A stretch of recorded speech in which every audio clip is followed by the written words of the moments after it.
Vous parliez de la Nouvelle-Calédonie, Jean-Claude Dacier, vous avez raison. Et alors, il y a quand même cette musique qui monte. On est quelques-uns. Je vais pas vous donner mon avis, mais voilà, je suis pas là pour ça d'ailleurs. Mais en tout cas, il y a cette musique qui monte, comme quoi il y aurait un risque de petite Algérie. Et alors, celui qui en a parlé ce matin sur Europe 1 et sur CNews, c'est le criminologue Alain Bauer. On l'écoute. Si on n'avance pas intelligemment sur cette affaire, l'État prend un risque majeur, celui de créer une petite Algérie. Vous pensez qu'on est dans un scénario à l'Algérie française, Alain Bauer ? Tous ceux qui sont sur place, tous ceux qui expliquent ce qui est en train de se passer, avec la violence légitime, soit la partition, ce qui sera encore pire, soit une petite Algérie française. Une petite Algérie française. Jean-Claude Dacier, d'accord, pas d'accord ? Écoutez, ce qui est certain, c'est que la situation est d'une gravité assez exceptionnelle.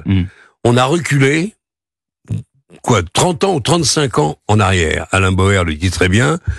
Il faut impérativement ramener le calme et essayer de permettre aux habitants de Nouvelle-Calédonie, quels qu'ils soient, de vivre sans risquer de se faire tirer dessus par quelques excités et avoir le minimum du minimum pour se restaurer et passer des nuits à peu près tranquilles. Mais ça, c'est rien. Je pense que les forces de police, les forces de l'ordre, nombreuses, on l'a disait à l'instant avec Darmanin, vont vont essayer de ramener le calme le plus rapidement possible. Mais ça serait que le début du début.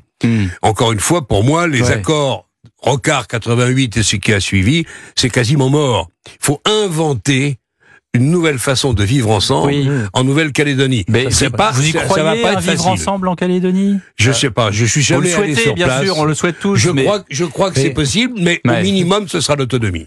Ce vivre ensemble, comme on dit maintenant, même si le terme est un peu galvaudé, en Nouvelle-Calédonie, c'est une vieille histoire. Je suis retombé sur des paroles du général de Gaulle en 1967 qui disaient « Il ne faut pas que les Caldoches étouffent les Mélanésiens, mais il faut aussi empêcher l'inverse. » Donc ces conflits communautaires, voire interethniques, c'est pas d'aujourd'hui. Et ça montre bien à quel point, c'est une grande leçon philosophique, à quel point les peuples ne sont pas solubles, un peu n'importe comment, les uns avec les autres, sans qu'il y ait derrière des mécaniques subtiles, des harmonies politiques, religieuses, ethniques, et tout ça est compliqué. Et la Nouvelle-Calédonie, c'est un exemple assez tragique de ce que décrivait déjà De Gaulle en 1967. Donc, on n'en sortira pas maintenant. Je pense que, effectivement, là où il y a un parallèle peut-être avec l'Algérie, c'est que ça permet à certains qui détestent la France de réhabiliter le discours contre la colonisation, expliquant que les Français seraient des colons dans les Outre-mer. Et j'ai entendu ce discours fleurir un peu partout.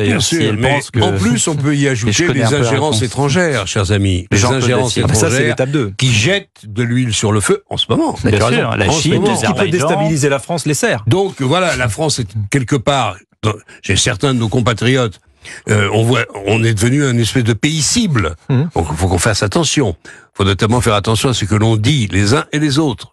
Bon, mais là, il faut faire très très attention parce qu'encore une fois, les Kanaks nous ont habitués à une pratique d'une violence extrême. Pas tous, beaucoup.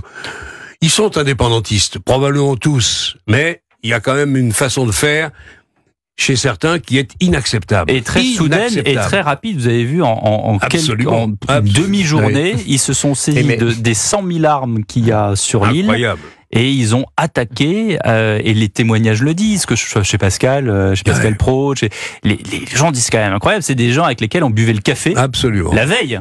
Et là, tout d'un coup... faut faire très attention. Les témoins de beaucoup et les auteurs qui ont écrit sur les grands conflits interethniques à travers l'histoire, et même qui parlaient des quelques mois avant le génocide, par exemple au Rwanda, situation totalement différente bien sûr, mais qui procède d'une logique où effectivement personne ne voyait venir les massacres et l'horreur qui allait suivre. C'est très difficile d'anticiper. Il y avait une lame de fond qui couvait, mais vous avez raison, ça peut partir comme ça en quelques heures, en quelques jours. C'est pour ça qu'il faut être très prudent. Merci beaucoup Paul Melun, merci à vous Jean-Claude Dacier pour commenter l'actualité tous les soirs dans Europe 1 Soir. Il est 8h-5. Dans un instant, c'est Maël Hassani qui viendra présenter le journal de 20h. Et juste après, on reparle de l'actualité avec Joseph Massescaron, Georges Fenech. Et nous recevrons, Nathalie Arthaud, qui elle aussi est candidate lutte ouvrière aux européennes. Ça sera vers 20h40. À tout de suite sur Europe 1. 19h, 21h. Europe 1 Soir.